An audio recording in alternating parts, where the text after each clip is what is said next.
Praise the lord. ఈరోజు దేవుడు మనందరికి ఇస్తున్న వాక్యము కీర్తనల గ్రంథము 85వ అధ్యాయము 12వ వచనము. యెహోవా ఉత్తమమైన దానిని అనుగ్రహించును.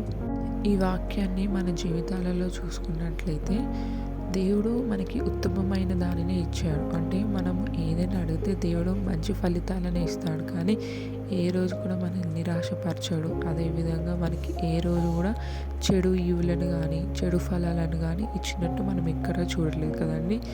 అలాంటి ఈవులను కూడా మనము పొందుకోవాలని కూడా దేవుడు కోరుకోడు. అలాంటి దేవుడు మనకున్నాడండి. కాబట్టి మనం మంచి ఈవులను అలాగే ఉత్తమమైన దానిని పొందుకోవాలని దేవుడు ఆశిస్తున్నాడు. మనము కూడా ఉత్తమమైన దానికోసము దేవుని సన్నిధానంలో కనిపెడతామండి. ఈ యొక్క వాక్యం దేవుడు మన జీవితాలలో ఫలింపచేయను గాక. God bless you. ఆమెన్. ఈ యొక్క వాక్యం ద్వారా మీరు ఆశీర్వదింపబడుతున్నట్లయితే లైక్ చేయండి, షేర్ చేయండి, సబ్స్క్రైబ్ చేయండి.